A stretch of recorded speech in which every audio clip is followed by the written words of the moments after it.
والعاقبۃ للمتقین والصلاة والسلام علی سید المرسلین وعلی آلہ وصحبہ اجمعین، اما بعد۔ جیسے کہ اصحاب کہف کا یہ قصہ ذکر ہو رہا ہے، جب یہ اصحاب کہف نوجوان جو شہزادے تھے، مختلف روایات اس میں موجود ہیں، راستہ چلتے ہوئے ایک چرواہا ملا، اس کے ساتھ ایک کتا تھا، وہ بھی ان کے ساتھ ہو گیا۔ اس طرح کل یہ 7 لوگ تھے اور ان کے ساتھ 8واں ان کا کتا تھا۔ اللہ پاک نے ان کو 309 سال 309 برس اس غار میں اللہ نے ان کو سلایا ہے۔ جب غار پہنچے تو ان کے پاس پیسے تھے۔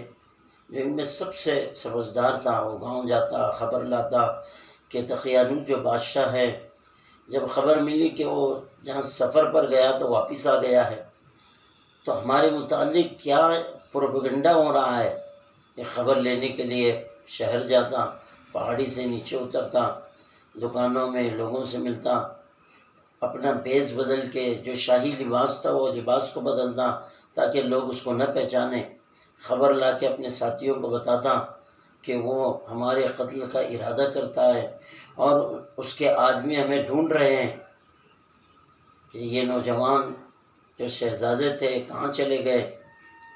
خیر، مغرب کا ٹائم تھا، کھانا انہوں نے کھا لیا۔ کھانا کھانے کے بعد انہوں نے آرام کیا۔ جب یہ سو گئے، نیند آئی، سوئے۔ جب یہ سو کر اٹھے ہیں تو کوئی کہہ رہا ہے کہ ہم نے آدھا دن سویا، کوئی کہہ رہا ہم 1 دن سوئے۔ اس طرح اللہ پاک نے ان کے سونے کی مدت کو ان سے چھپا دیا، انہیں اس کا علم نہیں رہا، کیونکہ اللہ تعالیٰ یہ بتانا چاہتے تھے کہ اس زمین پر اللہ کا یہ دستور ہے، جو مرے گا والبعث بعد الموت، کہ اس کی موت کے بعد دوبارہ اسے اٹھایا جائے گا۔ اللہ نے 300 برس سے سلا کر ساری دنیا کو قیامت تک اس واقعے کو زندہ رکھ کر یہ بتا دیا کہ اللہ تعالیٰ مرنے والوں کو دوبارہ اٹھائیں گے، والبعث بعد الموت، کہ موت کے بعد دوبارہ اٹھایا جائے گا۔ کیونکہ بے ایمان کا، غیروں کا اس پر ایمان، غیر اس بات کو مانتے ہیں کہ مرنے کے بعد چاہے دفن کیا جائے یا چاہے جلا دیا جائے، کوئی دوبارہ مٹی سے نہیں اٹھے گا، اس کا کوئی حساب کتاب نہیں ہوگا۔ لیکن یہ ایمان والوں کا اس بات پر یقین ہے کہ مرنے والوں کو دوبارہ اٹھایا جائے گا۔ اللہ نے ایک زندہ مثال ان نوجوانوں کی رکھی جو اصحاب کہف ہیں، جو غار والے ہیں۔ جب یہ 300 سال کے بعد اٹھے ہیں تو ان میں جو تملیقہ تھا، جو ہوشیار، بڑا سمجھدار، عقل مند، وہ گاؤں کی طرف چلنا شروع کیا۔ جب شہر پہنچا تو دیکھا کہ شہر کی کیفیت بدل چکی ہے، اور جو شہر کا دروازہ ہے اس دروازے پر ایمان والوں کی علامتیں محسوس ہو رہی ہیں۔ جب دوسرے دروازے، شہر کے دوسرے دروازے پر گئے، وہاں پر بھی ایمان والوں کی علامتیں محسوس ہوئی۔ وہ شک میں پڑ گیا کہ معاملہ کیا ہے، ماجرا کیا ہے۔ آخر ایک دکان پر پہنچا۔ جب وہ دکان پر پہنچا، دکان والوں سے کہا کہ ہمیں نان دے دو، اور ان کو اس نے چاندی کے پیسے دیے۔ جب یہ چاندی کے سکے دیکھے تو دکاندار نے اپنے دوست کو دیا، اس نے تیسرے کو دیا، ایک بڑا مجمع جمع ہوا۔ ہاں کہ اس کو کہیں خزانہ تو نہیں لگ گیا کہ یہ تو پرانے زمانے کے پیسے ہیں اور اس چاندی کے سکے ہیں، اس زمانے کا پیسہ نہیں ہے۔ سب جمع ہوئے اور اس سے پوچھنے لگے، بتا تجھے خزانہ کہاں لگا ہے، ہمیں بھی تو اس میں حصے دار بنا دے، ہمیں بھی وہ خزانے کے پیسے دے دے۔ آخر وہ سمجھ نہیں پا رہا تھا تملیقہ کہ ماجرا کیا ہے، کہ میں اسی شہر کا ہوں، فلاں محلے کا ہوں، اور جب اس نے نام بتایا کوئی پہچاننے کو تیار نہیں، اس نام کا کوئی ہے نہیں۔ خیر، جو اس وقت کے حاکم تھے ان کے پاس، جو ذمہ دار قسم کے آدمی تھے محلے کے، ان کے پاس لے گئے۔ گلے میں ان کے چادر تھی، سر سے چادر کو نکالا، گلے میں ڈالا، گلے میں پکڑ کے کھینچتے ہوئے لے گئے، اور یہ رو رہے تھے کہ اللہ یہ کیا ماجرا ہے، ہم تو پہلے دقیانوس بادشاہ سے بھاگے جو کافر تھا، بت پرست تھا، اور یہاں سے بھاگ کر ہم غار میں چھپے، اور جب اٹھے تو یہ کیا ماجرا ہے۔ اللہ کی طرف متوجہ ہو رہے ہیں کہ اللہ کوئی مدد کر۔ جب ان کے پاس گئے تو کچھ لوگ کہہ رہے ہیں دیوانہ ہے، یہ بات سمجھ نہیں پا رہا، یہ دیوانہ ہے۔ خیر پوچھ تاچھ ہوتی رہی، وہ چلتی رہی، بہت دیر ہونے کے بعد اس نے یہ بات بتا دی کہ ہم اسی شہر کے ہیں، ہمارے ماں باپ کا یہ نام ہے، کوئی بھی نہیں پہچان پا رہا ہے۔ پھر اس کے بعد اس نے اپنا واقعہ بتایا کہ ہم مسلمان ہیں، کل شام ہم یہاں سے شہر سے نکلے تھے اور غار میں جا کر سوئے اور صبح اٹھے ہیں۔ جب یہ بات شہر میں پھیلنا شروع ہو گئی، مجمع جمع ہو گیا، اور اس وقت کے بادشاہ کے پاس ان کو لے جایا گیا۔ بادشاہ اور اس کے آدمی سب جمع ہوئے۔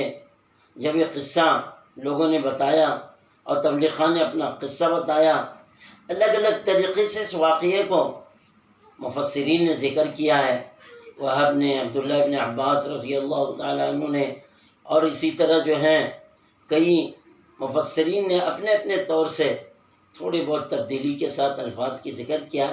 خیر مجموعی بات میں عرض کر دوں گا اس میں۔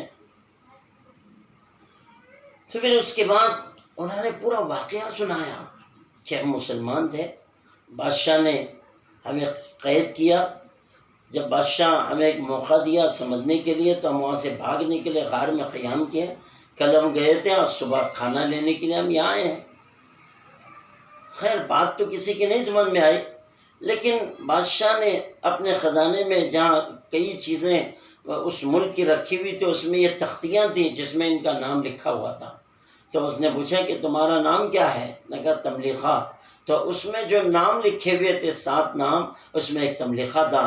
تو ان کو یقین ہو گیا کہ ایک قصہ گزرا ہوا ہے، ایک زمانے سے بات چلتی آ رہی ہے، کچھ نوجوان اس شہر سے بھاگ گئے اور چھپے ہوئے غار میں تھے، اور غار کا دروازہ بند کر دیا گیا، اور غار کے دروازے کے کھولنے کا بھی بڑا عجیب واقعہ ہے کہ بارش زوروں سے آنا شروع ہو گئی، تو بکریاں لے کے ایک چرواہا بکریاں چرا رہا تھا، تو اس نے سہارا چاہا کہ بکریوں کو بارش نہ لگے، تو جب وہ آیا تو ایک دروازہ کھولا، دیوار تھی، دیوار کو ہٹایا، دروازہ کھولا، دیوار کو توڑ کر نکالا، اور دروازہ کھولا تو دیکھا کہ یہاں کچھ لوگ ہیں۔ تو یہ غار کو، جتنے غار تھے اس زمانے کے بادشاہ دقیانوس نے وہ غاروں کو بند کرایا تھا کہ اگر یہ غار کے اندر ہیں تو یہ یہیں مر جائیں اور یہیں گھٹ کر مر جائیں بغیر کھانے کے۔ خیر اس طرح کے واقعات ذکر کیے گئے۔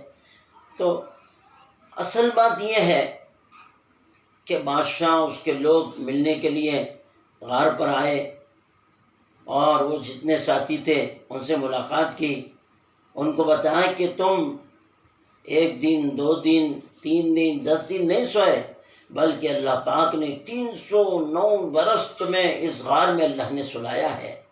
اللہ تعالیٰ کی ایک نشانیوں میں سے ایک نشانی بن گئی۔ اور جب یہ اٹھے آپس میں کہہ رہے ہیں ہم نے آدھا دن سویا، 1 دن سویا، 2 دن سویا۔ خیر یہ دلیل بن گئی اس زمانے کا، جس زمانے میں اللہ نے ان کو اٹھایا، اس کئی بادشاہ اور کئی دور گزر چکے تھے۔ تو اس وقت کا بادشاہ مسلمان تھا، اس نے ان کا بڑا اکرام کیا، عزت کی، اور تمام لوگ ان سے ملاقات کیے۔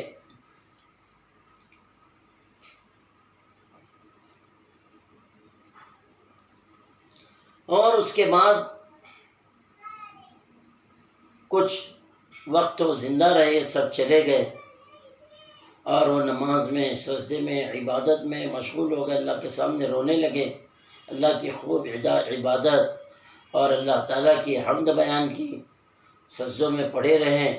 اس کے بعد اللہ تعالیٰ نے ان پر موت طاری کی، اور اسی غار میں ان کی موت ہو گئی۔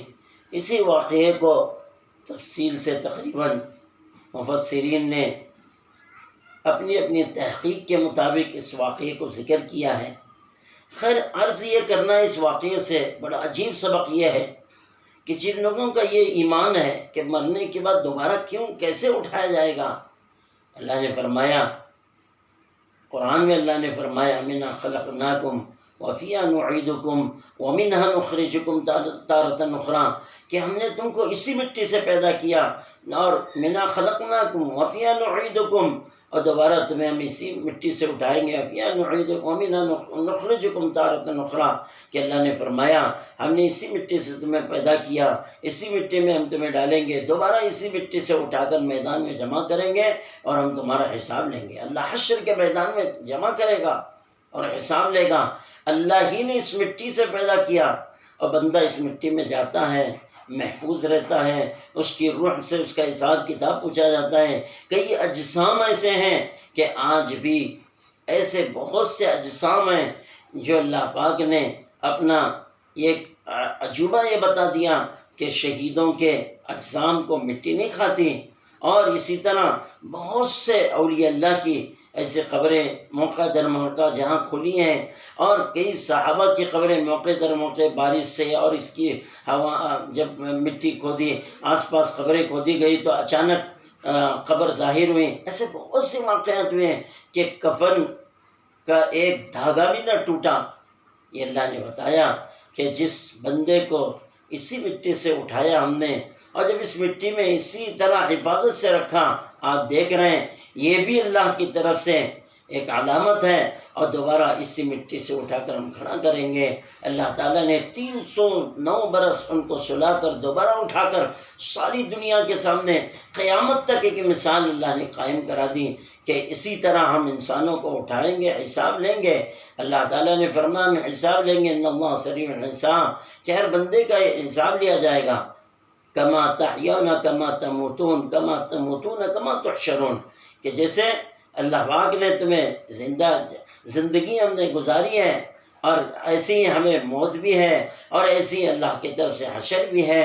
اللہ تعالیٰ یہ زندگی دیا ہے، اس کی قدر کرنا ہے۔ جس طرح اس اصحاب کہف نے، ان نوجوانوں نے اللہ کے سامنے رو رو کے اللہ کو راضی کیا، اللہ تعالیٰ نے دشمنوں سے اور کافروں سے اور اسی طرح بت پرستوں سے اللہ نے جس طرح ان نوجوانوں کی حفاظت کی ہے، ایسے ہی اللہ نے بتایا جو ہمارا کام کرتے ہیں، جو ہمارے دین کی محنت میں لگتے ہیں، جو عبادت میں لگتے ہیں، اور جو نماز میں اپنا وقت لگاتے ہیں، جو اللہ کی تحریر اور اللہ تعالیٰ کی حمد و ثنا بیان کرتے ہیں، اللہ کے اوامر کی حفاظت کرتے ہیں، ہم ان کی بھی حفاظت ایسی ہی کریں گے جیسے اصحاب کہف کی ہم نے حفاظت کی۔ یہ نوجوانوں کے لیے اور قیامت تک کے آنے والے انسانوں کے لیے ایک سبق ہے۔ جو اللہ کے دین کی محنت کرے گا، گناہوں سے بچے اور غیبت سے بچے، بدکاری سے بچے، نافرمانی سے بچے اور خیانت سے بچے، اپنے آپ کو نیک صالح ایک اچھا بندہ بنا کر اللہ کے سامنے اپنے آپ کو پیش کرنے کے یہ اچھا موقع اللہ نے عطا فرمایا۔ ان قصوں کے بیان کرنے کا اللہ کا یہی مقصد ہے۔ جس طرح ان نوجوانوں کی ساری ضرورتوں کو اللہ پورا کرتا رہا اور ان کی حفاظت بھی کی اور انہیں سلایا بھی، اٹھایا بھی اور ساری دنیا کے لیے نمونہ بنایا، ایسے ہی اللہ تعالیٰ کرنے والے ہیں، قادر ہیں۔ ان اللہ علی کل شیء قدیر، اور اللہ تعالیٰ جو چاہے کر سکتے ہیں۔ ان اللہ یفعل ما یشاء، بے شک اللہ تعالیٰ جو چاہے کر سکتا ہے، اس کی قدرت ہے، اسی کا امر چلتا ہے، اسی کا حکم چلتا ہے۔ جس نے اسے راضی کر لیا اس نے سب کچھ پا لیا۔ کما تدین تدانو، جیسا کرو گے ایسا پاؤ گے۔ دنیا میں جیسی محنت ہوگی، جس لائن کی محنت کرو گے، جس لائن میں وقت گزارو گے، موت بھی اسی پہ آئیں گی۔ دین کی محنت میں، دین کے کام میں، عبادت میں اسی طرح موت آئیں گے۔ اللہ تعالیٰ ہم سب کو صحیح عمل کی توفیق عطا فرمائے۔ اللہ تعالیٰ ان نوجوانوں کی طرح ہمارے نوجوانوں کو بنا دے۔ وآخر دعوانا الحمدللہ۔